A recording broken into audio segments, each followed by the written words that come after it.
Hare Krishna, Krishna Krishna, Hare Hare, Hare Rama, Rama Rama, Hare Hare,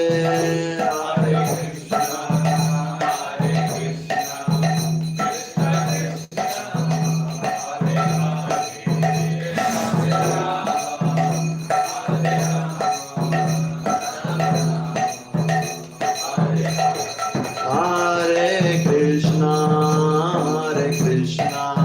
Krishna Krishna, Hare Hare, Hare Rama, Rama Rama, Hare Hare.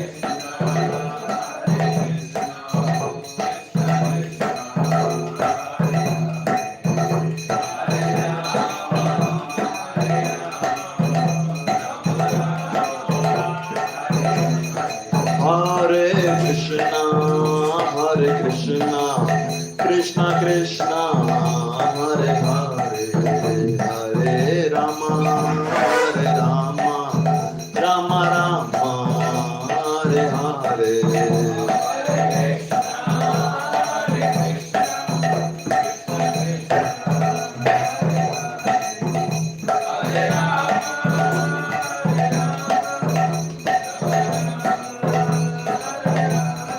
Hare Krishna, Krishna Krishna, Hare Hare, Hare Rama, Rama Rama, Hare Hare.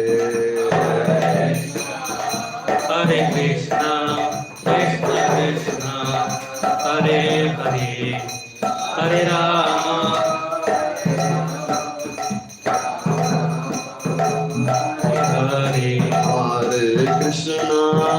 Hare Krishna, Krishna Krishna, Hare Hare, Hare Rama,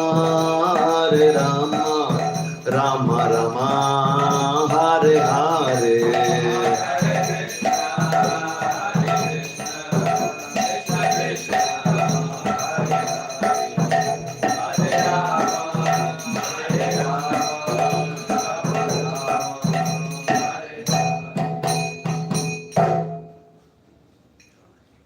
हरिनाम संकीर्तन की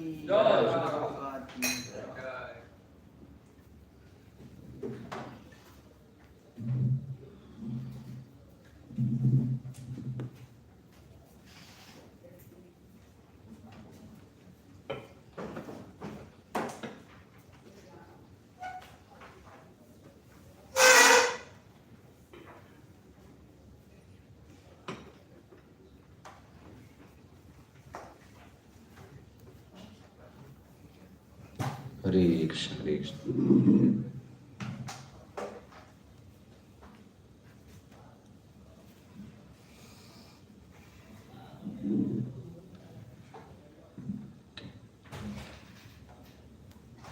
So we start with the 11th.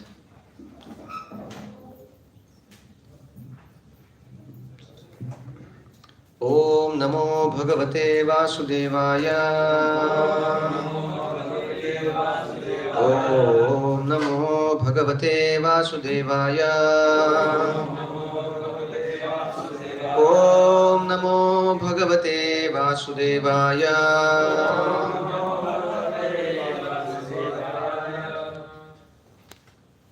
So we are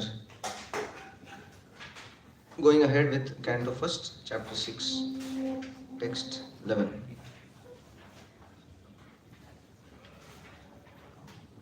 So as we saw till now that Narad Muni is talking about his episode of turning his attention fully to Krishna because he lost his mother. So he was having this mother as his bond to this material world, and that was cut by Krishna so that Narad Muni can take full shelter. So here now the next section starts 11 to 19, that is travel, meditation and vision of the Lord of Narad Muni. So it's like Narad Muni is traveling now, leaving his home to north, and then he starts meditation, and then he envisions the Lord. Okay, text 11. स्फीताञ्जनपदास्तत्र पुरग्रामव्रजाकरान् कीटखर्वटवाटिश्च वनान्युपवनानि च. Somebody read translation. After my departure, I passed through many flourishing metropolis, towns, villages, animal farms, mines, agricultural lands, valleys, flower gardens, and nursery gardens, and natural forests. So now the Narad Muni starts telling the further episode. That in the last two verses we saw that he lost his very dear mother, and then he took that as a Lord's call, and then he took that call and started towards the north, and he started walking through many villages, many towns, farms, mining, agriculture, valleys, flower gardens, many things like that. So why he is describing like that? Because there were many such attractions on his way. First, he was a small child, never seen any world outside, and first time he was going out. And we can see that when first time that tendency is there, somebody comes from +2 to first time in engineering. So we know what that first time can create havoc. That you want to experience everything, whatever new thing is there. So for Narad Muni, it was a first time, everything was adventure. He was seeing the mining first time, he was seeing the villages and towns and many things he was seeing first time. But then, Prabhupada writes very nicely here, even though a mere child, Sri Narad Muni did not waste time for a single moment with economic development, although he passed towns and villages, mines and industries. Yesterday only, I was hearing Prabhupada was telling that economical development can never give peace and prosperity to society. That is not possible. Because the prosperity doesn't come by economic development. By economic development, people become more and more taxed, more and more self-centered, more and more animalistic. There is no question of prosperity. So, he says that more you go away from Krishna consciousness, more there is a need of industrialization and economic development. For normal life, there is no need of any economic development. And then Prabhupada is giving an example of animals in the forest. There are big animals like elephants. They don't need any economic development to survive. Only human beings who have gone away from Krishna, and then they have so many greeds to be fulfilled, and that's how they come up with this economic development activities. So he was condemning the current leadership also, who are proposing that by economic development India can prosper. He said that is not possible. And very soon people will come to know that. So the history goes from up and down. So this is also one type of a peak which will come to an end. So he was going through so many pasturing grounds, so many activity-based things, but then he was not distracted. So he did not waste even a single moment. he kept on walking. Text 12. चित्रधातु विचित्रादि इव भग्न भुजद्रुमान् जलाशयान् शिवजलान् Nalini सुरसेविताः चित्रस्वप्नै पररथै भ्रमरश्रियः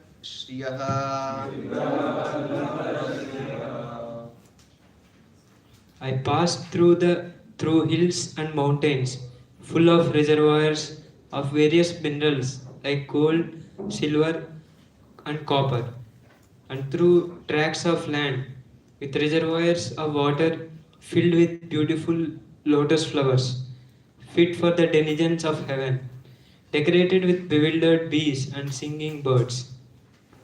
Yeah. Now he says that very scenic places also he went through, not only just industries, but then scenic places also he saw and then he passed on. He did not spend time there. Okay. Text 13. Nalavenu Sharastamba Kushaki Chakagavaram Eka Evayatoham Adraksham Vipinam Maha Ghoram Pratibhayakaram Yalo Luka Shivajiram.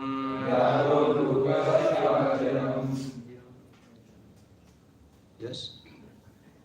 I then passed alone through many forests of rushes, bamboos, reeds, sharp grass, weeds, and caves, which were very difficult to go through alone. I visited deep, dark, and dangerously fearful forests, which were the play yards of snakes, owls, and jackals. Yeah. And the Prabhupada writes very nice purport. So we'll read that whole purport. Read it. Purport. It is the duty of a mendicant, Parivajagacharya, to experience all varieties of God's creation by traveling alone through all forests, hills, towns, villages, etc. To gain faith in God and strength of mind, as well as to enlighten the inhabitants with the message of God. A sannyasi is duty bound to take all these risks without fear, and the most typical sannyasi of the present age is Lord Chaitanya, who traveled in the same manner through the central Indian jungles, enlightening even the tigers, bears, snakes, deers, elephants, and many other jungle animals. In this age of Kali, sannyasa is forbidden for ordinary men. One who changes his dress to make propaganda is a different man from the original ideal sannyasi. One should, however, take the vow to stop social intercourses completely and devote life exclusively to the service of the Lord. The change of dress is only a formality. Lord Chaitanya did not accept the name of a sannyasi, and in this age of Kali, the so-called sannyasis should not change their former names, following in the footsteps of Lord Chaitanya. In this age, devotional service of hearing and repeating the holy glories of the Lord is strongly recommended.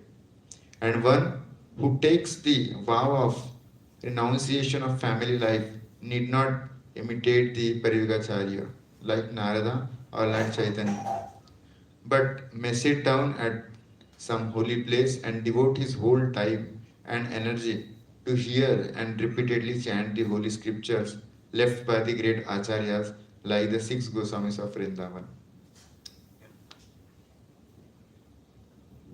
So Prabhupada writes that it is a duty of a mendicant, Parivrajagacharya, to experience all varieties of God's creation by traveling alone through all forests, hills, towns, villages, etc.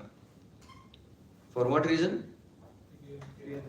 To gain faith in God, strength of mind, as well as to enlighten the inhabitants with the message of God. So these are the three activities a traveling devotee should do.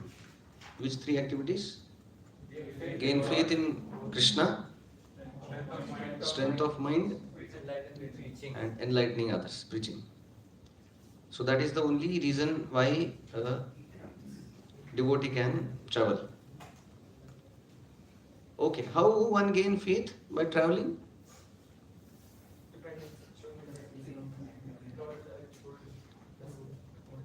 Okay, when we depend on the Lord, then Lord reciprocates. Okay, yes. By seeing even the creation, how Lord has created Okay, the how Lord has created so many wonderful varieties of things. That gives us faith in Krishna. Very nice. What else? By traveling, we are come across with the many sadhus and all that, and Okay. different devotees. So we get new and new relations. Okay. So by traveling we meet many other sadhus. The way when Chaitanya Mahaprabhu was going around meeting Ramananda Rai and many such devotees. Similarly also we see that when Vidura was traveling, then he was meeting whom? Maitreya, Uddhava, like that. So when you travel, then you meet many other people. Because that time the online was not there. So then traveling was necessary to take advantage of association. So by that one get the faith in God's creation. One get faith in Lord's protection also. I have seen that in exactly where Prabhupada writes about the duties of a sannyasi in Bhagavad Gita. Abhayam, Sattva Samsud. So that Abhayam, Prabhupada writes that how the sannyasi should be fearless when he is traveling, because that is how he has taken shelter of Krishna, and then he has the faith that Krishna will protect. So that is the first quality of a sannyasi. And then he talks about the strength of mind. How one gets strength of mind? Huh? We need to control the senses in the sense hunger, thirst. Yeah. We need strength of this mind. Yeah. So the strength of mind is generated by controlling our senses. So the more we tolerate, more the tolerance is on two levels. One is tolerating the physical things, and then tolerating our inner pushings. So both are tolerated. So the tolerance gives the strength of mind, and that's how we see that nowadays, whatever this new generation is coming, they are very weak in mind. Have you seen it? Very weak. They can't handle the pressure, they cannot handle crisis, and that's how you see that some heartbreak happens, they commit suicide, or they don't get some good result, they commit suicide. Why? Because their mind is very weak, because they are not taught that self-discipline from the beginning. Normal Vedic life is so much of discipline is there, all such ups and downs are easily taken care. So Prabhupada writes here that he becomes very strong by traveling, because traveling means so many adverse situations. When you travel by bus for doing book distribution, some places you will get water, some places you will not get water. And now specifically in this rainy season becomes more difficult. I still remember when we were going to Dindi, almost it was 15 years back, walking. Very sadhu life, that type of. Just whole day walk, chant, and then at one place you sleep.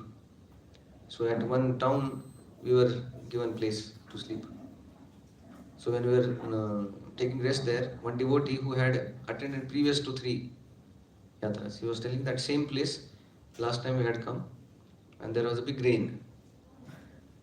And he said that Loknath Maharaj also had come, and then he himself had no place to stay.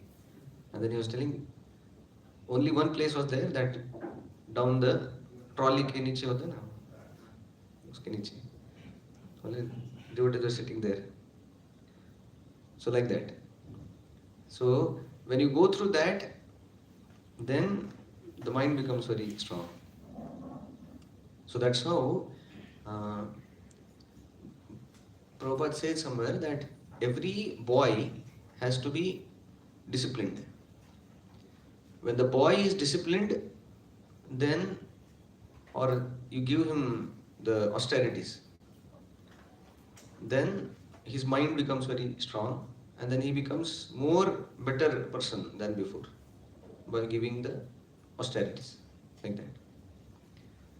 So the person is trained not by giving facilities, person is trained by giving austerities. So the more austerities are there, the person becomes more bright, like that. Even brahmachari life also is like that.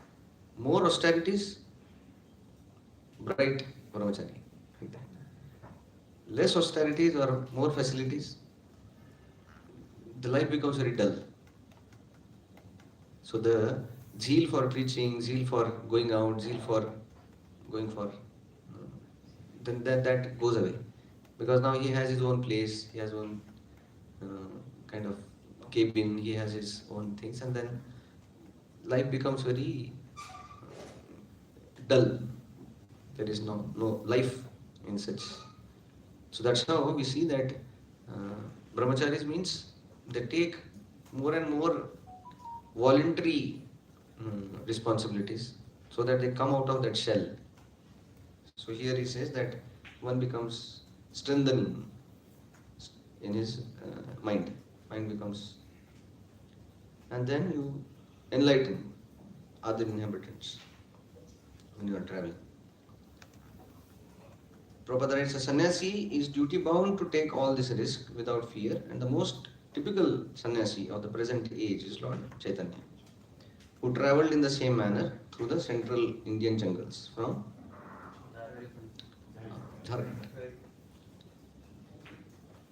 So, who travelled in the same manner through the central Indian jungles, enlightening even the tigers, bears, snakes, deers, elephants, and many other jungle animals. So in one of the lecture, Prabhupada was telling about Chaitanya Mahaprabhu's Jharkhand forest. And then Prabhupada was very graphically telling that how Chaitanya Mahaprabhu, when he was going, tiger was dancing, elephant was dancing, everybody was dancing. And then Prabhupada very humbly he said that Mahaprabhu can do it, we cannot do it. Like that. So one of the Prabhupada disciples, he said, no Prabhupada, you also did it. He said, you came here in the jungle of concrete and we were lower than the animals. So you made us dance in ecstasy. The way all the elephants and tigers and deers, they were chanting, raising their hands. I can't imagine how elephants will raise their 2 legs, and the deers with 2 legs. Circus. Circus. Circus you can see. Okay. Elephant, they do arti. Okay. Okay. Okay. So the Mahaprabhu influenced them to do all these things.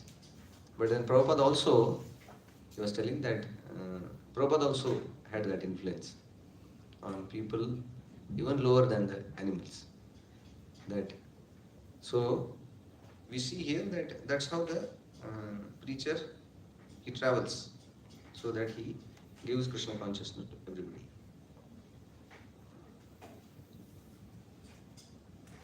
Then he says that one should, however, take the vow to stop social intercourse completely and devote life exclusively to the service of the Lord. So when somebody is sannyasi, and actually brahmachari is it's like a practicing sannyasi, assistance to sannyasi, or it is like a probation period. before. It's like that. Pre-sannyas life. So that also the same general rules are there. Typically Vedic lifestyle wise, brahmacharis are not supposed to travel and preach. Brahmacharis, they stay at the Gurukul, go out every day, beg Madhukari, and then bring that whatever is there to Guru. Preaching is done by sannyasis typically. But then ISKCON, Prabhupada encouraged everybody to preach. He encouraged brahmacharis to preach, he encouraged Matajis to preach, even he encouraged children also to preach. What to speak of. He was so fond of Saraswati, small child of Shyam Sundar Prabhu and Malati Mataji, that so many times he will quote, "This Saraswati is so nice preacher. She knows only one sentence which I have spoken, and then she keeps repeating." So once Malati Mataji was talking about her. She was very small. So she will go around and pull people's shirt or pant. She was so small. She was not even to the height of waist also of people. And then they will look. Specifically, she was talking about in India. It's like small child, that also European, American, very attractive. And then she will pull like that, and then people will look at her, smile, and then she will say, "Guess what?" And then he says, "What?" He says, "Krishna is Supreme Personality of Godhead." And then one Maharaj was telling that if you tell like that, Krishna is Supreme Personality of Godhead, people will have defending look on their face. But when the small child tells like that, immediately they used to accept with big smile. They say, "Yes, yes, yes, Krishna is Supreme Personality of Godhead." And then she used to run away. So Prabhupada was very happy with that, telling that even a child can preach Krishna consciousness.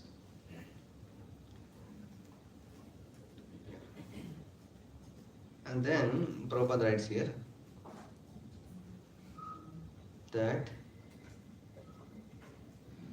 okay. So one thing is there that when Narad Muni, we see that from last 11, 12 and then 13, he is passing through but not getting distracted. Rather, by going through like that, he is gaining the strength of mind to focus on Krishna more and more. So this mental focus, that is one very important wealth of a brahmachari, that how he is able to focus when he is chanting Hare Krishna, how he is able to focus in his service, how he is able to focus on Krishna when there are so many other opportunities for him to get distracted. So that mental focus without any distraction, that is the sign of such devotee who is practicing nicely, like Narad Muni. Because we see that if mind is not absorbed, then so many distractions will pop up.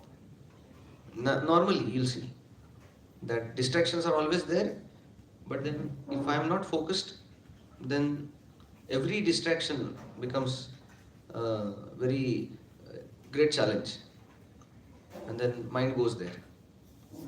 So we see that Narad Muni, although he was a child, and generally children are more distracted. You see, children will be distracted to anything and everything. Even the dog comes, he will be distracted. Even the bird comes, he will be distracted. But here we see that although he is a small child, and he is not getting distracted to anything. So that is very amazing. Why? Because his mind was focused. That he wanted to apply everything, whatever he has heard, and now achieve Krishna. So that's how he was heading towards. We see that if you see this mental focus, how it is important in our specifically brahmachari life. We see that, can you give some example when this mental focus was lost in the travel? Ajamil lost his focus. Kala Krishna Das. he was also traveling, and he was not traveling alone. He was traveling with whom? He was traveling with Chaitanya Mahaprabhu. So here we see Narad Muni traveling alone, child, and not getting distracted. Here, Kalakrishna Das, grown up, brahmachari, specifically guided by Nityanand Rup, इसको लेके जाओ करके. So, and he was with Chaitanya Mahaprabhu every time. Like 24/7 he was with Chaitanya Mahaprabhu. And still he got distracted. So, how is that? Huh? Yeah. So, that means if our mind is not focused, even you may be with Chaitanya Mahaprabhu and get distracted. It's possible. So, you can be with 100 devotees and still get distracted. You can be in the most kind of inspiring, uplifting association and still you will be distracted. If we ourselves are not focused, if we are not absorbed, then that distraction is inevitable. Even when you are with Chaitanya Mahaprabhu also, like this Kalakrishna Das. So, only when we are absorbed and then only Krishna saves us from such distraction of Maya. So, here we see the absorption of Narad Muni.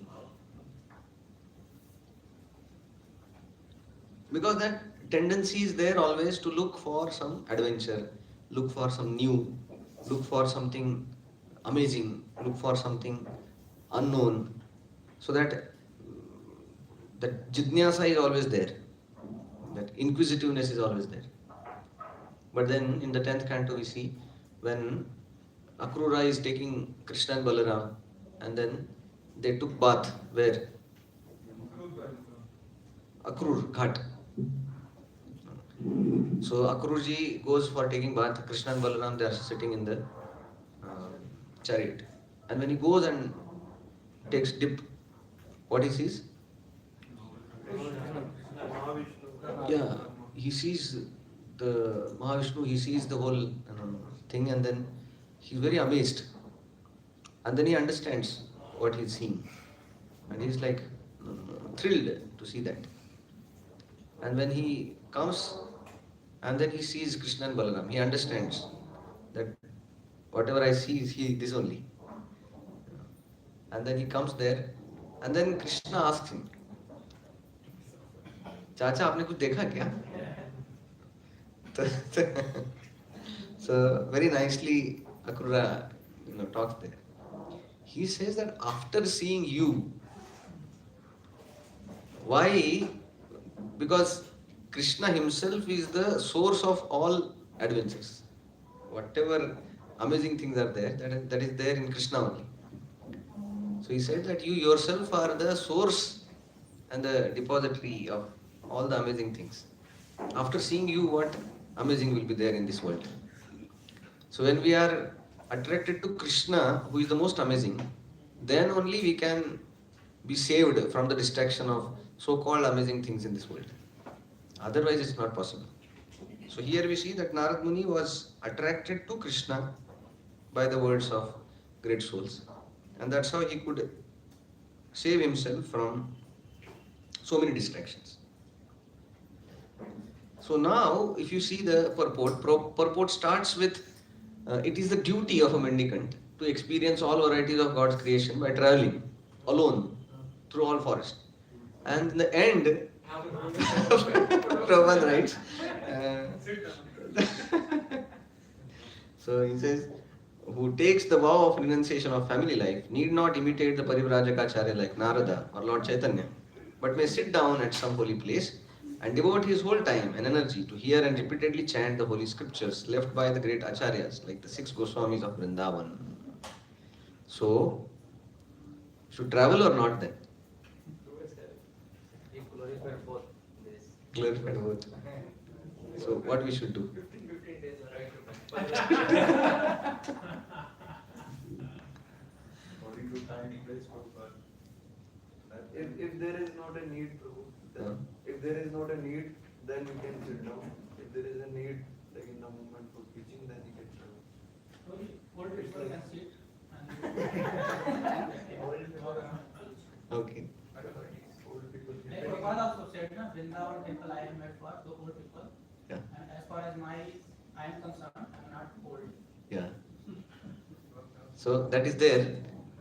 Tamal Krishna Maharaj went to Prabhupada after seeing this kind of passages that one should retire and chant Hare Krishna in Vrindavan. So he went to tell that Prabhupada, you writes like this.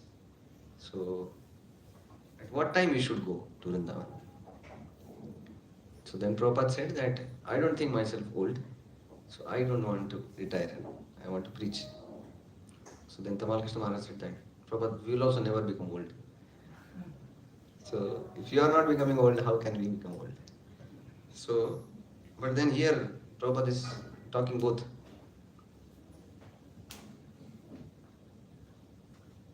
Okay. How one should travel, that is given these three things. That if one's faith in God is increasing, his mind is becoming strengthened, and if he is able to preach, he should travel. When one should not travel, or how one should not travel. If his mind is not stable, he does not have enough faith in God. Yeah. So if he is not faithful, if he is not, strength is not there to go around, and the purpose is not preaching, then he should not travel. Then he should sit and read whatever our acharyas have given. Because just by traveling, you don't gain any advantage.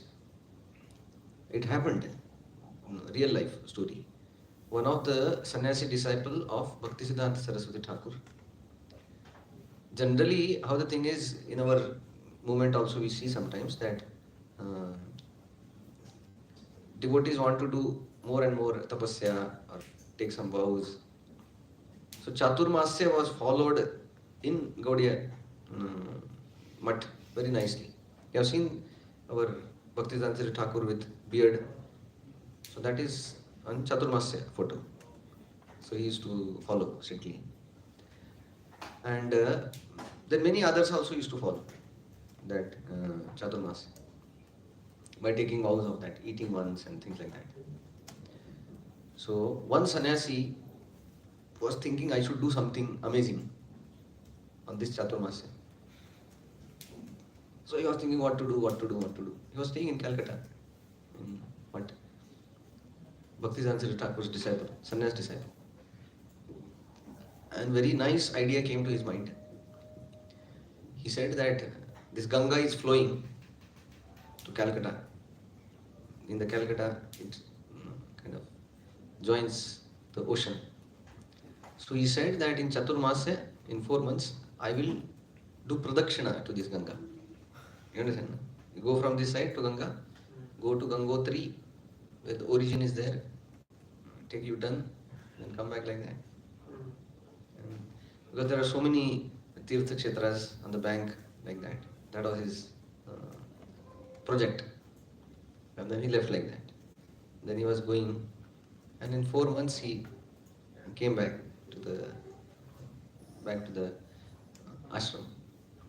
So when Bhaktisiddhanta Saraswati Thakur heard it, he was very pleased, right? He was not pleased. He called for that sannyasi. He said, who told you to do all these things? And he was so angry, not just chastised him. He said, give your danda back. He took the sannyas cloth back from him. He said, the sannyas is not given for all these adventures. Give that back. And he took that danda only back. I have never seen any historical account like that. But then he was so strong. And then, so here, Bhaktisiddhanta Thakur was making us understand that we should not travel for just like that only. We should not waste our time in traveling. The traveling is either for our self purification or for purification of others. Preaching. If that is not happening, and second thing he was against was because he did not take permission. He just by his own wanted to have this adventure. So the adventure which is not blessed, which is not under guidance, that is very dangerous to spiritual life. And the adventure which you take before going through the purificatory process and the strength of mind and the faith, that also becomes a problem. So that's why Prabhupada writes here that better such devotee focuses on his own personal strength by practicing Krishna consciousness, sitting at some holy place and reading and hearing and chanting the holy name. Okay, text 14. परिश्रान्तेन्द्रियात्माहं तृट्परितो बुभुक्षितः स्नात्वा पीत्वा हृदे नद्या उपसृष्टो गतश्रमः. Somebody? Translation. Thus traveling, I felt tired, both bodily and mentally, and I was both thirsty and hungry. So I took a bath in a river, lake, and also drank water. By contacting water, I got relief from my exhaustion. A traveling mendicant can meet the needs of the body, namely thirst and hunger, by the gifts of nature without being a beggar at the doors of the householders. The mendicant, therefore, does not go to the house of a householder to beg, but to enlighten him spiritually. So the mendicants has to travel, and then he was telling that while traveling he became fatigued, and then he drank some water, and then he was relieved of that fatigue. Text 15. Tasminnir manuje aranye pippalopastha ashritah atmanatmanamastham yatha shrutamachintayan. After that, under the shadow of a banana tree in an uninhabited forest, I began to meditate upon the super soul situated within, using my intelligence, as I had learned from liberated souls. Yeah. So here he started. He sat under a banyan tree and started meditating. So here how to perfect the meditation that is given. That perfection of meditation, because here now we see that when he started meditating, then he got the glimpse of the personal audience with the Lord. Okay, so in the purport, Prabhupada writes, one should not meditate according to one's personal whims. So one should not meditate according to personal whims, and one should meditate how then? According to the guidance. It is not this. No. So either he is guided by the scriptures, guru, sadhu, like that. So that meditation is not personal whim. Once one Mataji came to Prabhupada, he had just started chanting Hare Krishna. And she was so thrilled by her experience of chanting Hare Krishna.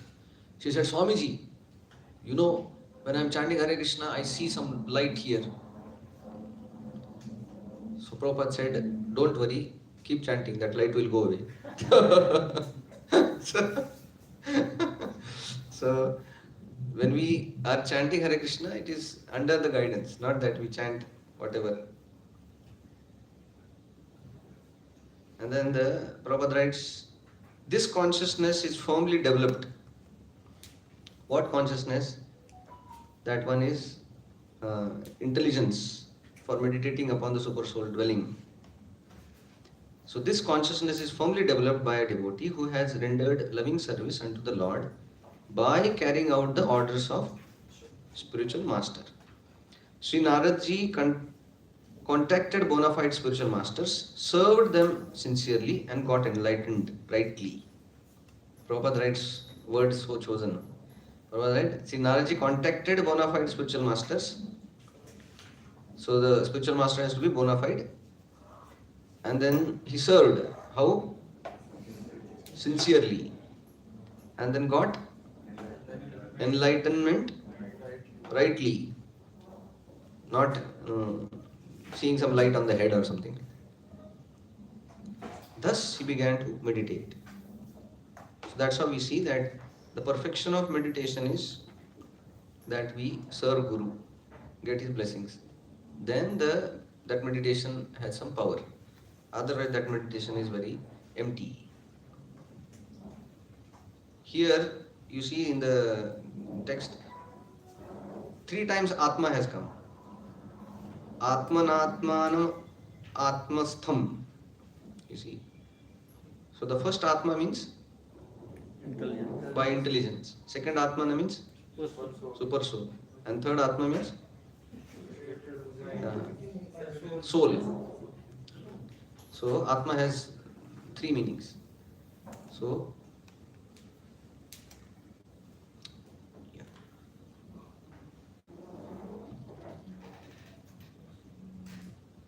So the sloka is that the Atma is seen, who is sitting in the Atma, by Atma. So by intelligence, you understand the super soul sitting within ourselves. Next, text 16. Yeah. In text 13, the purport it is written that you do not change most common steps. Yeah. So generally Prabhupada times also they were not changing. Now they are changing. I don't know what is the, maybe we can ask Sannyas Ministry. I was thinking to call after the class. I was just reading because they may have some policy. One policy I know that recently they had started putting bhakti before the names of practically every sannyasi to indicate that we are for it. Because there are so many sannyasis now. Mayavadi sannyasis, ye sannyasis, those sannyasis. So when that is there, then that shows that we are Vaishnava sannyasis. So like that. That is purport. Probably here traveling, what should be the effects of the traveling? Faith in God should exist. Yeah. And then when traveling is not recommended, when these 3 things are not recommended, but that controversy is not resolved. The beginning purpose of traveling is good, and towards end it says that person may not order to sit and in the holy places and reading the scriptures of God. Yeah, so that controversy is resolved by the time, place and circumstances. Specifically is maturity. That's how we also see that we choose devotees who can go out and do youth preaching. We don't send everybody. Because you know that some are kacha, then we don't send them. Because that is, risk is there. So those who are mature, those who can deal outside forces, he can go. Like that. Yes. You spoke about absorption. And that will help us save us from distraction. So how this absorption will be done? Absorption comes by 2 things. One is attentive and respectful receiving the transcendental sound vibration in whatever form. That brings the absorption. If you are sitting in Bhagavatam, attentively and respectfully receiving transcendental sound vibration. Chanting also, same thing. So wherever anything is there, spiritual, for example, you are serving some senior devotee, You should be attentive and respectful. And then with that mood, if you are doing, then you will be absorbed. So it's like that.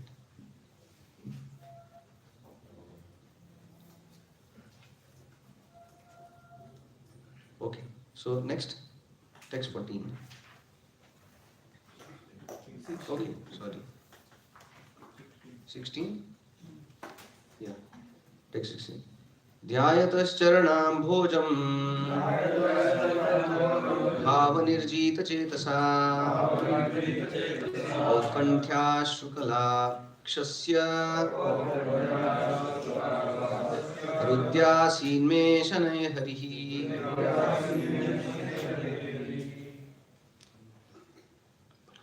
As soon as I began to meditate upon the lotus feet of the Supreme Personality of Godhead with my mind transformed in transcendental love, tears rolled down my eyes, and without delay the personality of Godhead Sri Krishna appeared on the lotus of my heart. Yeah. So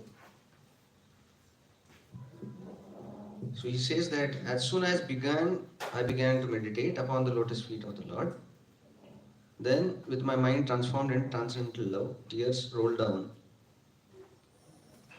And without delay, the personality of Godhead, Sri Krishna, appeared on the lotus of my heart.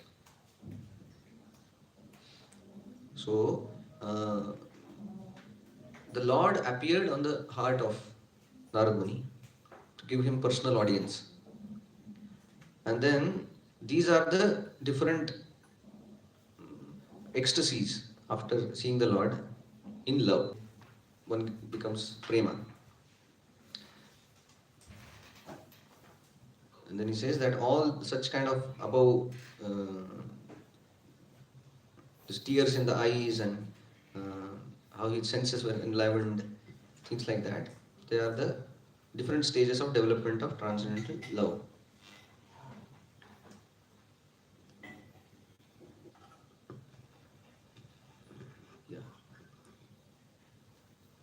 So here, Prabhupada also writes that tears from the eyes of a devotee is an automatic reaction. And because Sri Narada Muni, in his previous birth, attained that stage very quickly after his departure from home, it was quite possible for him to perceive the actual presence of the Lord, which is tangibly experienced by his developed spiritual senses, without material tinge. So,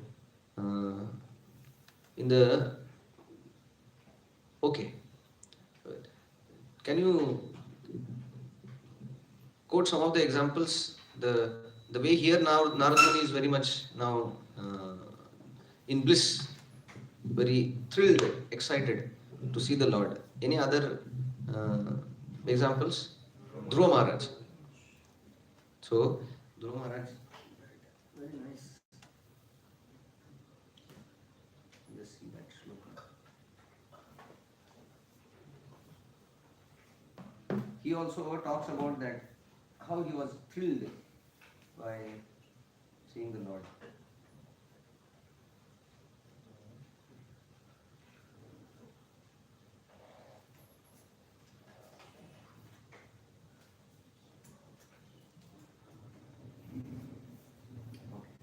Take 6.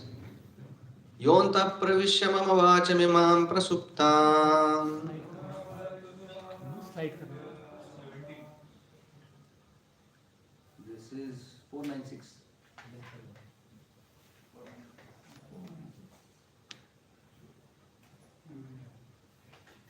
Yonta pravisya mama vachamimaam prasuptam sanjeevayatyakhila shaktidhara swadhamna anyam shahastacharana shravanatvagadin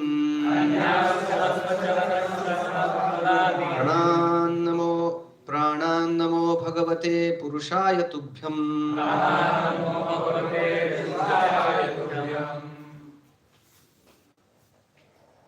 Somebody read translation. Dhruva Maharaj said, "My dear Lord, you are all powerful. After entering within me, you have enlivened all my sleeping senses. my hands, legs, ears, touch sensation, life force, and especially my power of speech. Let me offer my respectful obeisances unto you. So Dhruva Maharaj also was a small child, and here Narad Muni also was a small child. And then any other example? Prahlad Maharaj, he saw Narsingadev personally.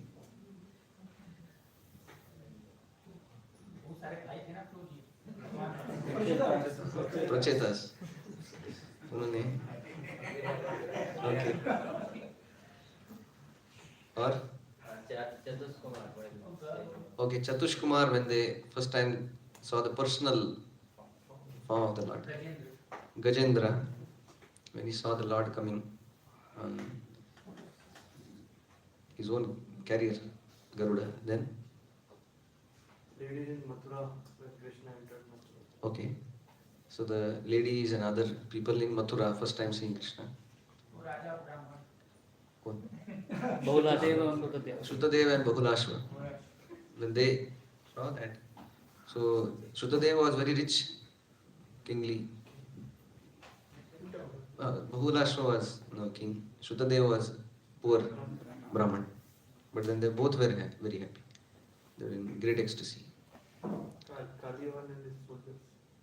Kaliyavan and his soldiers, they were ecstatic. When Krishna came out of the sword, then he was yesterday Narayan was saying that because of this attraction that he felt, he got something special.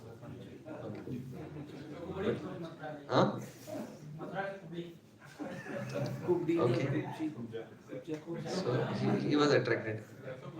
So Prithu Maharaj also, when he did that performance of Yajna and then he took a humble position, Lord appeared. When the Lord appeared, he was so kind of, that shloka comes. He says that I want millions of ears and millions of mouths so that I can take advantage of devotees who are chanting Hare Krishna. Like that. So here he says that my hands, legs, ears, touch sense, life force, power of speech, everything was enlightened. So when somebody sees Krishna, his every limb of the body, they are separately enlivened. That means the eyes feel great joy, ears feel great joy, sense of touch feel great joy, nose feels great joy, like that. It is little difficult to understand. For example, like when you keep very nice, tasty gulab jamun on your tongue is enlivened. So like that, everything is enlivened separately when you see the Lord. So that is the experience which Narad Muni had. Yeah. Text 17. Dhruva Maharaj and Narad Muni, they were very short in age. How come they so quickly could see the Lord? Yeah, because that's what in the previous purport Prabhupada writes, the Sri Naradji contacted bona fide spiritual master, served them sincerely and got enlightened rightly. So that can be done even in small age. That's how the bhakti is. Bhakti means ahaituki aparatihata. That when it is done, the Acharya has described that even if it is done by illiterate, same result. Even if it is done by small boy, same result. If it is done by PhD, very scholar, same result. If it is done in Kali Yuga, same result. If it is done, so bhakti means no rules, regulations.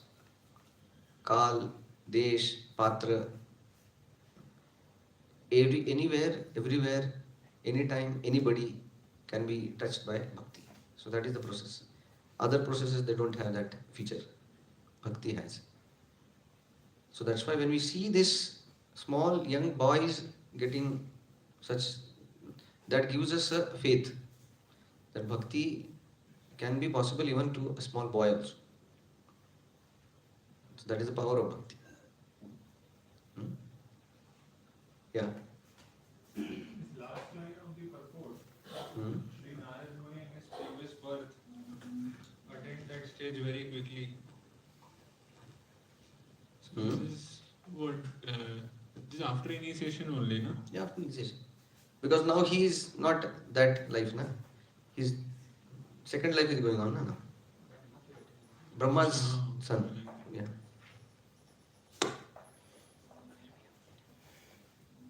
Hare Krishna. Yeah. So, Prabhuji, like we see in ISKCON, so many devotees are sincere and they are practicing nicely, they are surrendered submissive. And through Maharaj saw the Supreme Person in 6 months, and same is the case with Narad Muni. So, as you said that, of course, that gives a lot of faith to us, but practically we don't see such examples. Yeah. So how the thing is, Krishna keeps that right to whom and when to enlighten. We can't say that you enlightened Dhruva 6 months, why 7 months for me? No, that's not how it works. He is transcendently independent. Swarat. When, how, whom, that he decides. We just keep waiting. It's like that. And that waiting itself is a very jolly process. It's not that we wait miserably. No. Even that waiting itself is a wonderful. Just like that. Wait. So it might be possible that many people are getting, they are seeing God in ISKCON also, but they are not revealing it. Yeah. So it might be. Actually, we have no idea what the seeing God means, because there are different levels of connecting to the Lord, and the revelation of God. Generally, we see that that mystical understanding is there, because we have seen so many videos and the kind of ये channel धारावाहिक है ये वो, तो उसमें आता है वो ऐसा कुछ तो होता है. So our understanding is like that only. Seeing God means you are walking and then suddenly God appears. That is not the understanding given by Prabhupada. Prabhupada says that when you are like so you understand that all these years I was with Krishna only. Somehow I was not understanding. That's how a devotee feels. Like that. Till Text, this 15th, how come Narad Muni started meditating? Because he was just serving Bhaktivedantas, and here it says 15th number that using my intelligence as I had learned from liberated souls. So he was traveling, and then suddenly, how come he got a desire to meditate? Like that was he was kind of taught, or how? In the last chapter, we didn't find that he was just a maid servant, and then. So how come this thought came suddenly? No, it was not suddenly. That's how he says here that जैसे उन्होंने, however they have taught him, not that the whole focus of that purport was that only, that one should not meditate independently, whimsically. So he got learned to meditate also. From them only. So they had given him the whole procedure, how to fix our mind on Krishna, how to do all the, like how the way we are chanting our holy names. That is meditation only, on the form of the Lord, name of the Lord, like that. So they had given him everything, the whole procedure. Yeah. So when he was meditating, he got tears. So it says tears came because Yeah. last life he lost. Last life means Narada boy. Now he is Brahma's son. When he became Brahma's son, No, he's getting now in the gas there. He is Brahma's son. He is Brahma's son. He is not small boy.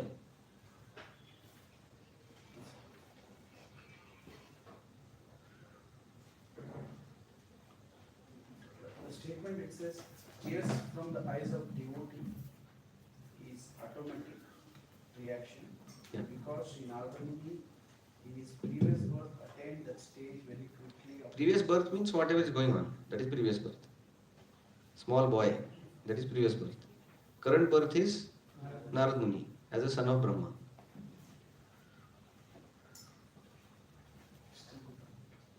There are no two births. There are no three births. Only two. Current is this. When Narad Muni is talking to Vyasadeva, that is his second birth. Previous is small boy. Mother died. That is previous birth. When referring Narad Muni here, this current Narad Muni is previous form. This is the current scenario. When he was a boy, that time only meditated. Yeah, so that is his previous birth. Na? Now Narad Muni is in Narad Muni form. Okay, somebody can. You understand? Just put it in that Narad Muni, same thing, the context Okay. is same. Narada was meditating. Text 17. Premati bhara nirbhinna Pulakangoti nivritaha Ananda samplave lino Nama na pashyan abhayam mune.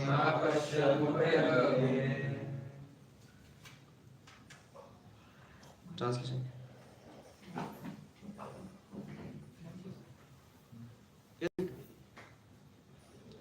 O Vyasadeva, at that time, being exceedingly overpowered by feelings of happiness, every part of my body became separately enlivened, being absorbed in an ocean of ecstasy.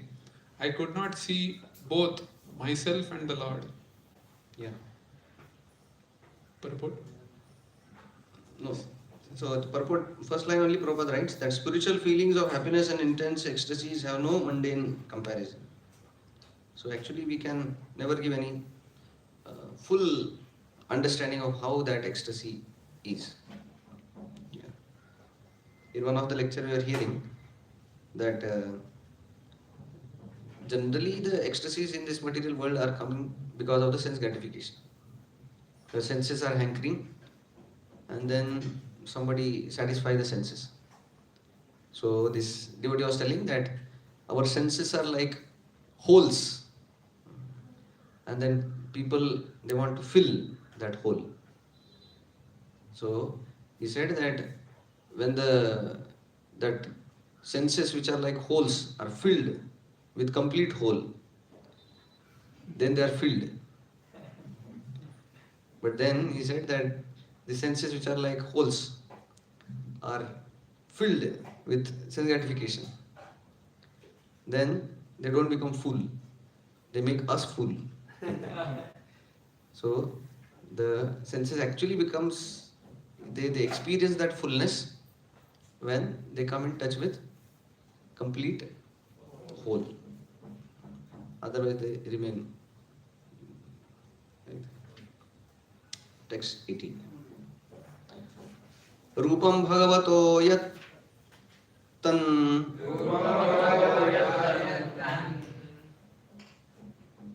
Manaha kantam shuchapaham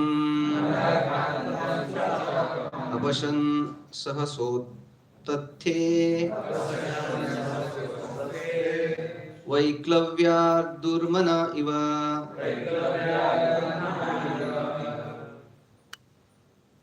The transcendental form of the Lord, as it is, satisfies the mind's desire and at once erases all mental incongruities. Upon losing that form, I suddenly got up, being perturbed, as is usual when one loses that which is desirable. Yeah. So this is one very nice thing coming now. Prabhupada writes about the material forms, how they cannot satisfy fully, and material forms, they increase the mental agitation only. Prabhupada very nicely writes in the purport that Lord has a spiritual form, he is not formless, And any forms in this world which are material by nature, they have these two qualities. One, neither they can give us full satisfaction, and by seeing them, we are agitated more. So that is the way the material forms work. But then when you see Krishna, agitations go down, and then one becomes fully satisfied. Yeah. So he says that transcendental form of the Lord as it is satisfies the mind's desire and at once erases all mental incongruities. That's how we see so many people, they come to Radha Ras Bihari. Just by seeing him, they become satisfied. They may have so many troubles in their life, but when you see the Lord, then you become peaceful. And that's how from so many places people they come. Actually, for Narad Muni, he had to walk so much. We don't have to walk. We have to just walk from Brahmachari Ashram to temple. Isn't it? And the same Lord who appeared to Narad Muni's heart has already appeared. And not once. He is like all the time appeared form. So that's how we see that specifically temples created by Prabhupada, it comes ahead that how the temples are like very easy method for newcomers to get the same benefit, which generally will take thousands of years. To see the Lord is not so easy. Once it happened, I think it was which Mataji pent for Prabhupada? Jadurani Mataji, mostly. So she was telling that, so Prabhupada had told her to paint Paramatma. So then she said, okay. So, but then again she came back to Prabhupada. She said that, Prabhupada, how is Paramatma like? He's sitting, standing, what type of dress, how he looks, like that. So then Prabhupada looked at her and he said that if you want to see that, you have to meditate 1000 years. So then she was confused that to draw that, she has to go through 1000 years of tapasya or what. Prabhupada said, don't worry. And then Prabhupada closed his eyes and started describing. He's standing, lotus, and then his eyes are reddish, four hands. So like that, he started. So she was telling that this is the advantage of pure devotee. That you don't have to go through 1000 years of tapasya. If pure devotee is next, you just ask him, and then he is seeing him every time. So he can just tell that this is how Paramatma looks. So similarly, we cannot see Krishna, but then Prabhupada is always seeing Krishna, and he wants us also to see always, and that's how he keeps Radha Ras Bihari here. Prabhupada ki jai, Radha Ras Bihari ki jai. So easily things are achieved. Can you imagine? That we don't have to go around in the forest and meditate. You mentioned material form doesn't satisfy and agitates more. Yeah. Spiritual form satisfies and Takes away all, pacifies. Agitation is not there. All the agitations are also gone. That means it gives you a strength to take care of all other agitations. You become immune to any other agitation. Just by.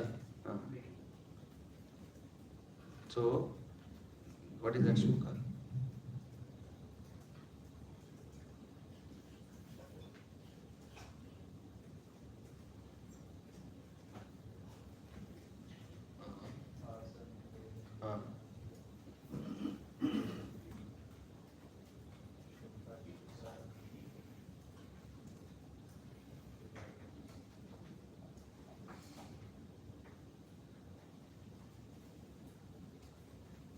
You all can. Yes.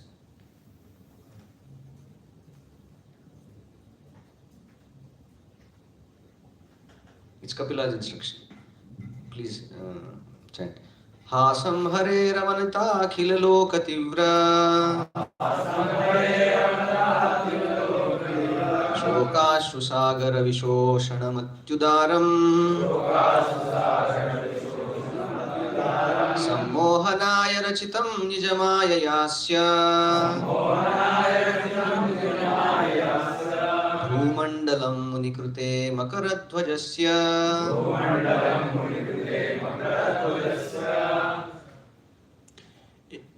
Translation. Yes. A yogi should similarly meditate on the most benevolent smile of Lord Sri Krishna, Sri Hari, a smile which, for all those who bow to him, drives away the ocean of tears caused by intense grief. The yogi should also meditate on the Lord's arched eyebrows, which are manifested by his internal potency in order to charm the sex god for the good of the sages. So, Lord says, who is telling? Kapila only is telling. So, Kapil Dev, who himself is Lord only, he is telling that yogi should similarly meditate. Yogi means who? Devotees who are staying in Brahmacharya Ashram, Radharas Bihari. So, they should similarly meditate on the most benevolent smile of Lord Sri Radharas Bihari. A smile which, for all those who bow to him, drives away the ocean of tears caused by intense grief. The yogi should also meditate on the Lord's arched eyebrows. Specifically, he says, we should meditate on the form of the Lord. Very nice. Smiling face, very nice. But in that, specifically for brahmacharis, is to meditate on the eyebrows of the Lord. The yogi should also meditate on Lord's arched eyebrows, which are manifested by his internal potency in order to charm the sex god for the good of the sages. So by meditating on the arched eyebrows of Lord Krishna, you can defeat Madana. Madan also has a dhanush, band. So he is very expert in shooting that arrows and creating lust in our heart. So that arrow of Madana is counteracted by the arrows of these two Madan Mohan. This is also like dhanush. So ये dhanush वो dhanush हम बच जाते हैं. Otherwise वो dhanush हमको लगता है. So when they both are there, then Madan Mohan हो जाता है. And then we are saved from lust, like that. So one should meditate on the Lord's eyebrows, like that.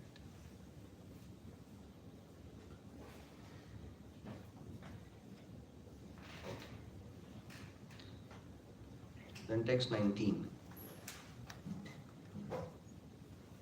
19? Yes. Yeah. Didrukshustah dadaham भूयः प्रणिधाय मनोहृदि क्षमाणोऽपि न पश्यन्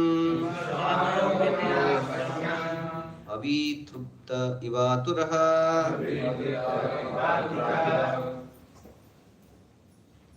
I desire to see again the transcendental form of the Lord, but despite my attempts to concentrate upon the heart with eagerness to view the form again, I could not see him anymore, and thus dissatisfied, I was very much aggrieved. So he saw the form just as a glimpse, and then Lord disappeared. And then again Narada Muni was trying to meditate similarly, same procedure, everything same, but then the Lord was not coming. So he became very perturbed, very much aggrieved. In the purport, Prabhupada writes, there is no mechanical process to see the form of the Lord. It completely depends on the causeless mercy of the Lord. So that's how it is. There is no mechanical process that they also did the same thing, you also did the same thing, and the result will be same. Not like that. It depends. And that's how we will be dependent on the Lord. Otherwise, we will be dependent on process. That I chanted this many rounds. Why Lord is not coming? So it is very clear from here that the Lord is not going to come on the counting of your names. It is going to come by quality of your chanting. How desperate you are. So basically the Lord was making him more dependent on him and more eager. And then Prabhupada writes very nice example to this is the sun rises out of his own accord. So similarly the Lord also becomes merciful to his devotees by his own accord. We can't force the sun to come. And then Prabhupada writes, one should simply await the opportune moment and go on discharging his prescribed duty in devotional service to the Lord. So one should just simply wait the opportune moment which will come. It came in the life of Narad Muni, Prahlad Maharaj, Dhruva Maharaj, so many. So it will come in our life also. And Prabhupada writes in the last of that purport, when he pleases, being satisfied with the sincere attempt of devotional service, depending completely on the mercy of the Lord, then he may be seen out of his own accord. So we have to please him, and when he is satisfied, he gives himself. Text 20. So here text 20 to 25, that is the instructions and consolation given by the Lord to Narada. First he gives instructions that now you do this, and then he says don't worry, I'll come back again, but not this time, next life. Like so text 20. Evam yatantam vijane mamaha gocharo giram gambhira shlakshnaya vacha shuchaha prashayan iva.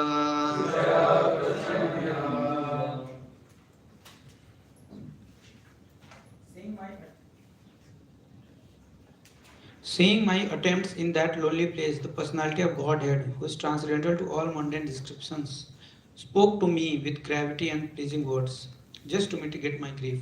Yeah, so the Lord very mercifully spoke to him because he saw that he was very disturbed. You can imagine getting something very valuable and losing it. Like that. So he got the most precious gift in his life and then it was lost. So he was very disturbed. So Prabhupada writes very nicely. He says that it is not, however, possible for others to perceive directly the touch of the Lord during the probationary stage of regulative devotional service. So probationary stage is what we are going through now. Adho Shraddha, Sadhu Sangha, Bhajana Kriya, Anartha Nivritti, Vagara. So that is a probationary stage. Text 21. Hantasmin janmani bhavan mamam drashtumiharhati avipakva kashayanam durdarshoham kuyoginam.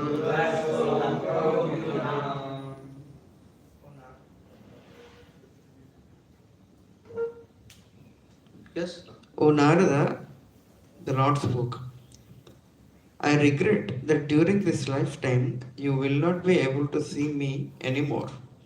Those who are incomplete in service and who are not completely free from all material taints can hardly see me. Yeah.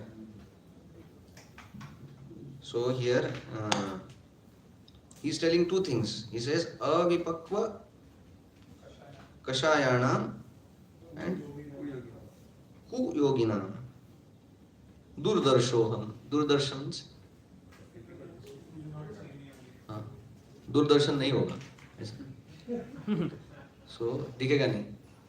So, he says two disqualification. Can you take care of that? So these two kind of disqualification of he says that because you are not completely pure and then incomplete in service. So avipakva kashayanam. So kashaya means material dirt. Avipakva means immature. So one of the acharyas says that he is seeing the Lord. So is he still impure? And if he is impure, how he can see the Lord? So then the acharyas, they describe that actually there was no question of impurities left in the life of Narad Muni. He has already become fully purified, and that's how he was showing that signs of bhava stage, shedding the tears and things like that. So there was no question of this impurities. But then still Lord disappeared. Not because he was impure, but to intensify his desire to see him. So the acharyas, they describe that his love was like in the childhood format. So that love has to become youthful. Even the love, there are so many stages. So Lord wanted to make his love more intense. Yeah. And then Prabhupada writes in the purport also, if you see, just maybe 3-4 lines ahead. He says that the result is exhibited by the signs of being freed from kama, lusta and lobha, covetousness. That is to say, one must be freed from the desire for sense gratification, sense satisfaction and avarice for sense gratification. So, we can see that that is the beginning stage that a sadhaka fights with these two things. One is kama and this lobha. And that's how we see that unless we defeat, ahead Prabhupada writes about the defeating the gunas. He says that the balanced mode of nature is goodness, and to be completely free from all material tinges is to become free from the mode of goodness also. So basically we are fighting with tamogun, then we fight with rajogun, and then sattvagun also. So when we defeat all this sattva, raja, tama, then one becomes transcendental. So beginning fight is with rajogun and tamogun, and which qualities are connected to rajogun and tamogun? Kama yesha, krodha yesha, rajo guna samudbhava, mahashano, mahapapma, vidhyena, vihavirena. So we fight with that rajogun, tamogun, and then all other anarthas are taken care. But then we see that Prabhupada writes that later one has to fight with sattva also. What is fighting with sattva means? One should not be regulated, because sattva means regulated, right? So we fight. Huh? Don't be proud of knowledge. Comfort zone. Okay. Okay, so what Bhagavad Gita talks about the sattva guna, the way we see that tamoguna, what are the qualities? Nidra, alasya, pramada. Rajoguna? Sangha and Trisha. And so there he says that the Sukha and Jnana.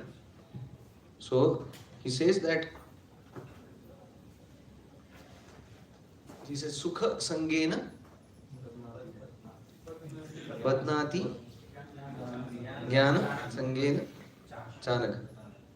He says that Badnati means?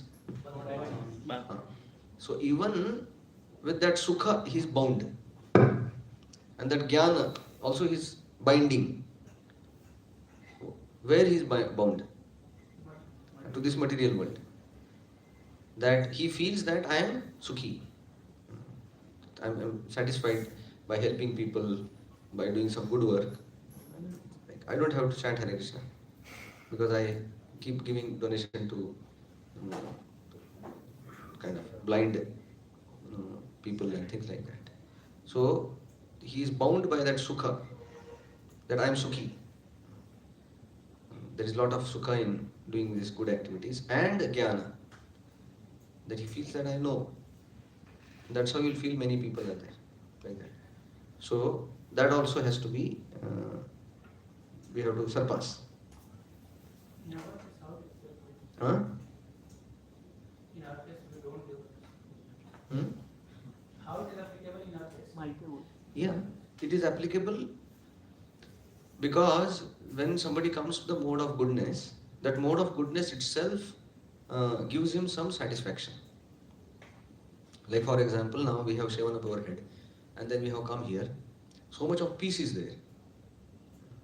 So when the peace is there, you can chant Hare Krishna nicely or you can sleep because so much peace is there. Understand? These two things can happen when there is so much peace.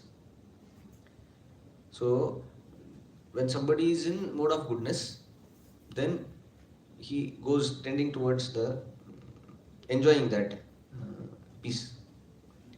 Here also in the Prabhupada writes ahead. A neophyte devotee is always recommended to worship the deity of the Lord, Archana, rather than go into the forest to search out the Lord. Devotional service begins from the process of Archana, which is better than going out in the forest. So, one Acharya, he says that Narad Muni was sitting in the forest meditating on the Lord. So still he was in the mode of goodness because the situation was very nice. But then the Lord appeared to him and told him to go to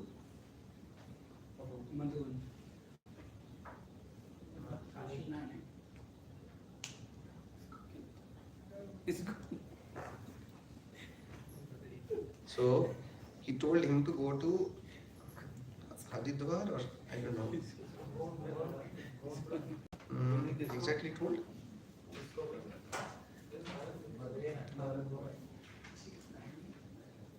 No. Badrinath?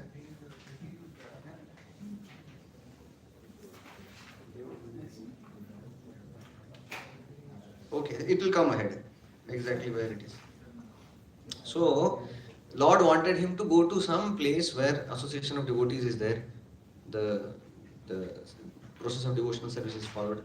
And then in that association he will become more mature. So that was the Lord's plan. To take him out of the even mode of goodness forest. Like that. So okay, then coming to mode of goodness is good or bad? Huh? Then why mode of goodness is condemned? It's not best.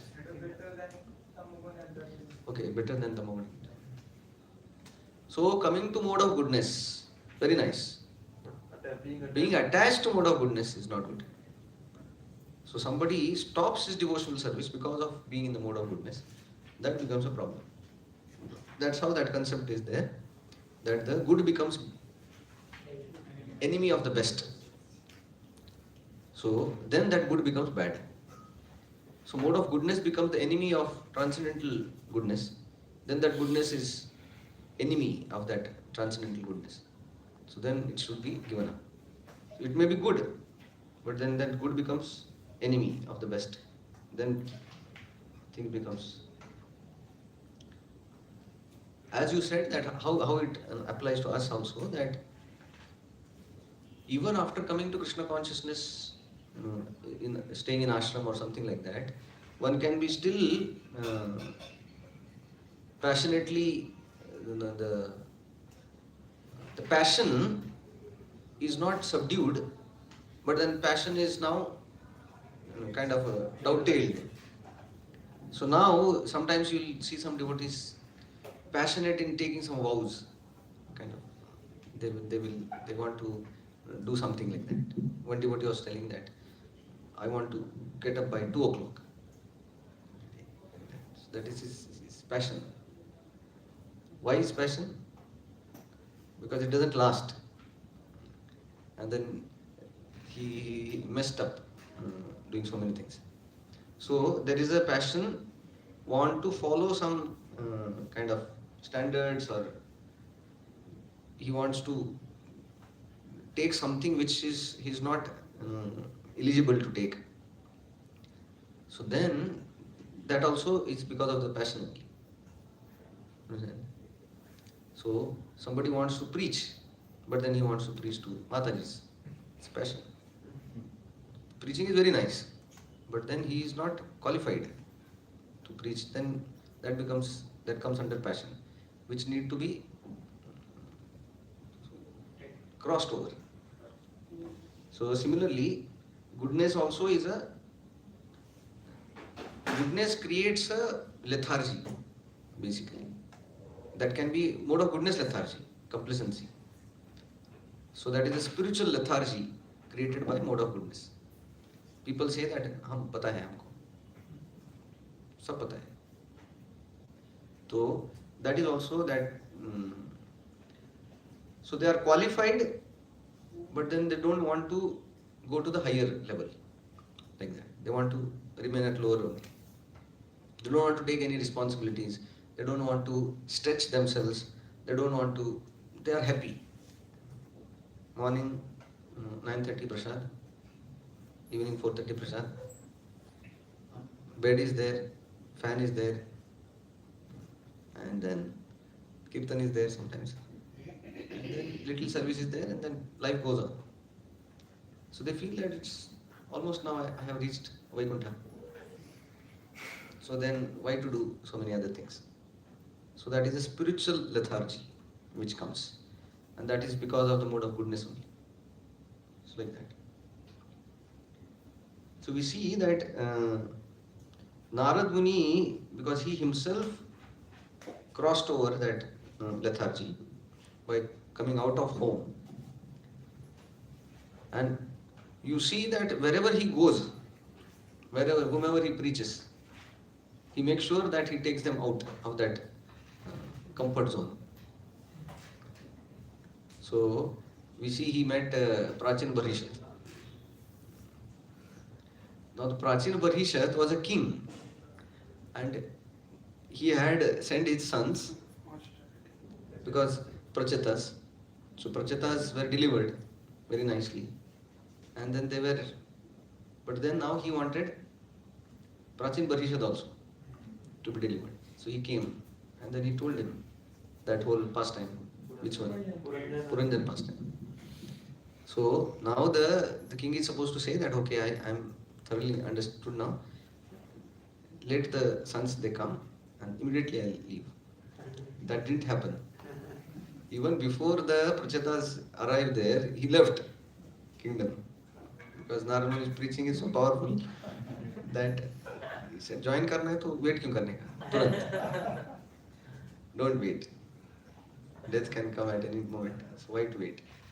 So Narad Muni's preaching is like that. That he made Prachin Barishat's king coming out of his comfort zone. Like that.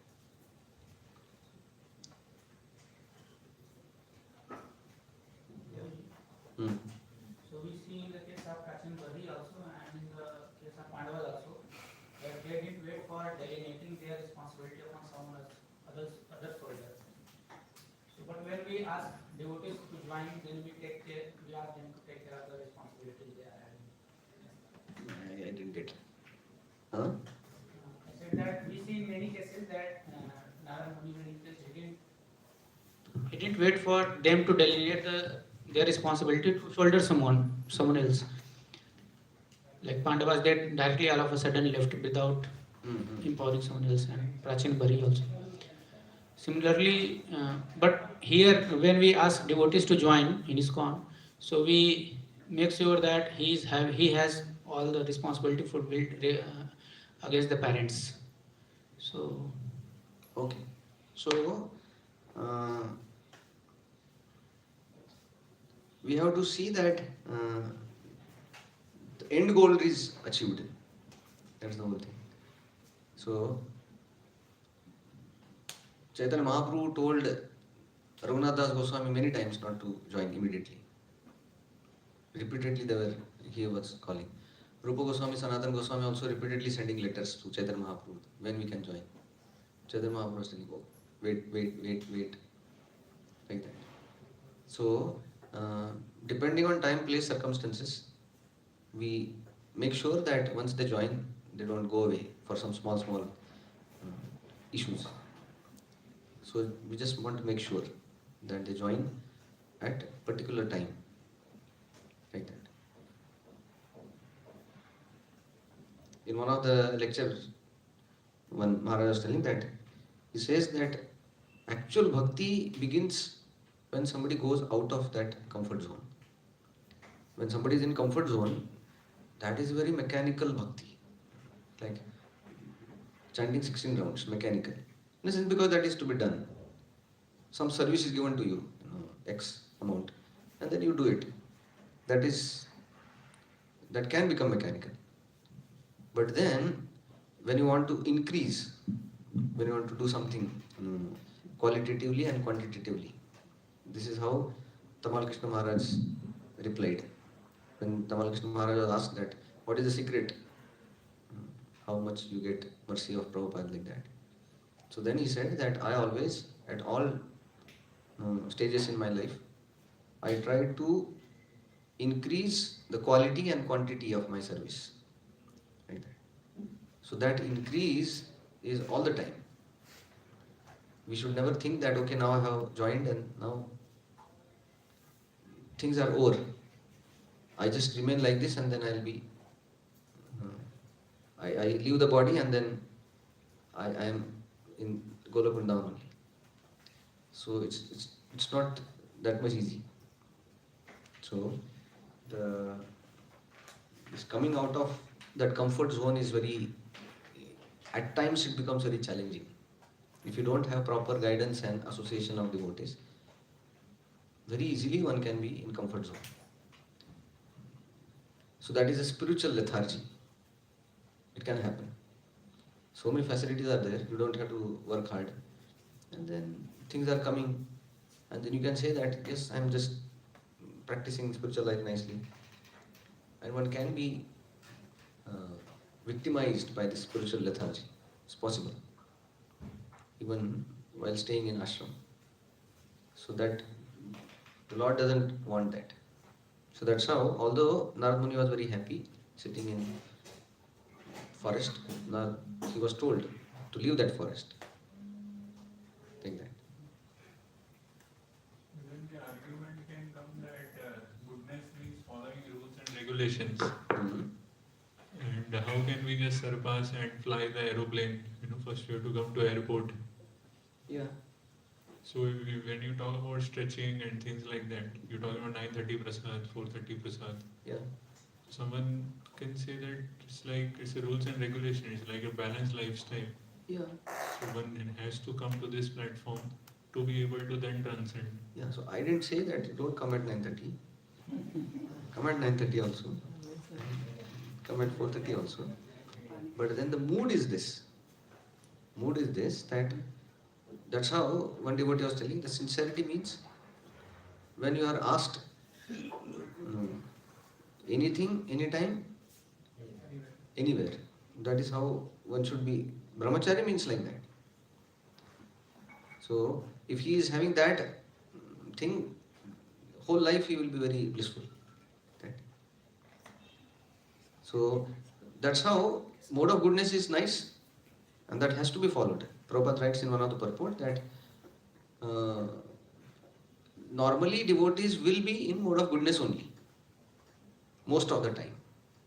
And sometimes they will be acting transcendently, like that Prabhupada writes in the purport. So, because we cannot be transcendently situated all the time without proper qualification. That is not possible. So we follow all the rules and regulations. It's like that. So we have to put alarm to wake up. Pure devotees don't have to put alarm because they don't sleep only. So that is not our stage now. So we follow all the rules and regulations. So, yeah. So you can go ahead. Text 22. Okay. Text 22. Sakrudyaddarshitam rupam etat kamayate nagha matkamaha shanakai sadhu sarvan munchati hrichaya.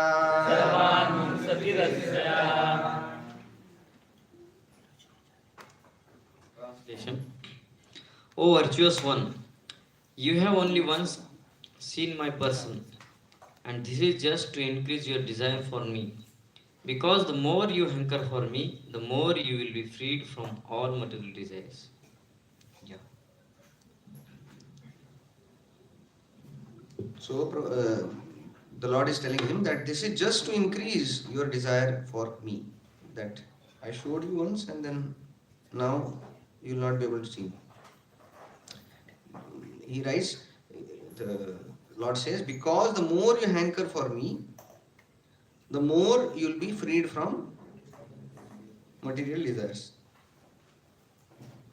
Mat kamaha shanakai sarvan munchati hrichayan. So the more hankering, more purification. Like that. So we can see in our life also what is our hankering. How much we hanker to chant, how much we hanker to associate with devotees, how much we hanker to dance in Mangalarti, Kirtan, how much we hanker to do service. Doing service is one thing and hankering to do service is another thing. So the hankering purifies the heart. Like that. The Lord says here that more you hanker for me, the more you will be freed from the material desires. So how we can increase our hankering to serve Krishna, that's how we actually advance.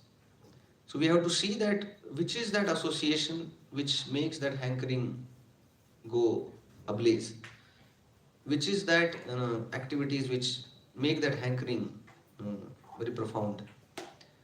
When we read Bhagavatam, chant, associate with devotees, serve seniors, then that hankering should increase to do it more. So then that is a very perfect stage of purification. So that means that hankering can purify you very fast than normal just routine type of work, like that. That's how that shloka is there, that even if you chant for thousands of years, what is that shloka? Bahujanme yadi kare shravana kirtan tabutana pai Krishna pade premadhan. So that is a routine shravana kirtan. That Bhagavatam is there, so go and sit. 16 माला तो करना ही है, तो करो. So if that is routine, then it will take thousands of years. And after that thousands of years also, we don't know whether it will happen or not. But then, he says here that if we are hankering, so Prabhupada writes in the purport, when he thinks, feels and wills for the service of the Lord, he becomes gradually freed from all entanglement. The more a person is engaged in the transcendental loving service of the Lord, the more he acquires hankering for it. So, more and more he feels, thinks, and wills for the service of the Lord, then he becomes gradually free from the entanglement. So, basically, that's how we see that even somebody coming newly to Krishna consciousness, when they start taking responsibilities, doing some service, then his mind is always engaged. How to do this service, how to complete it, what to do. There are so many difficulties coming, how to solve that. And by that, then he very fast becomes purified. And then Prabhupada in the middle of the purport writes, by intense service of the Lord, one can experience the presence of the Lord transcendently. He says, by intense service of the Lord, one can experience the presence of the Lord transcendently. So, and then Prabhupada writes, therefore, seeing the Lord means being engaged in His service, because His service and His person are identical. The sincere devotee should go on with sincere service of the Lord. The Lord will give proper direction as to how and where it has to be done. So, Prabhupada writes, the sincere devotee should go on with sincere service of the Lord, and the Lord will give proper direction as to how and when it has to be done. So, this is also very important, that the Lord personally will guide a sincere soul how to advance further. What things to be done, what things not to be done, when it is to be done, that is guided by the Lord only, like that. So, that's how Prabhupada just writes that sincere devotee should just go on with sincere service of the Lord. And then the other things will develop. Even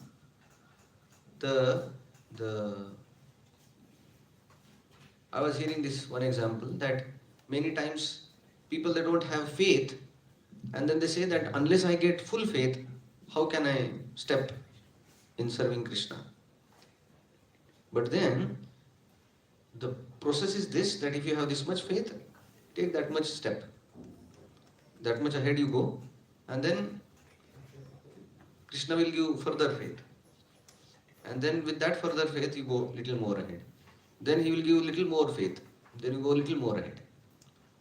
Because in one day you're not going to have the faith like Narad Muni. So whatever faith we have, 1%, utilize that. Like the way when you are walking on the road, dead of the night, you have only torchlight. So torchlight can illuminate only the 10 feet of the road. Torchlight may not have the capacity to illuminate the destination, which is 10 kilometers away. But just because you cannot see the 10 kilometer away destination with that torchlight, doesn't mean that you should not walk. So if you are seeing the 10 feet, walk that 10 feet. And when you walk that 10 feet, what will happen to the light? Light will enlighten another 10 feet. And if you just know the direction, you just keep walking. Even you may not see the destination, but you know the direction. And then 10 feet, 10 feet, 10 feet like that, you will reach the destination. So now also, we may not exactly understand, sometimes people, they are so confused. What is my nature? Which service I should do? When it should be done? Ye karu ki nahi karu? So many confusions are there. But then Prabhupada is telling here, a sincere devotee should go on with sincere service of the Lord. The Lord will give proper direction to how and where it should be done. So just by being engaged in Krishna's service properly, under proper guidance, that itself will solve all the problem in due course of time. Okay? Hare Krishna.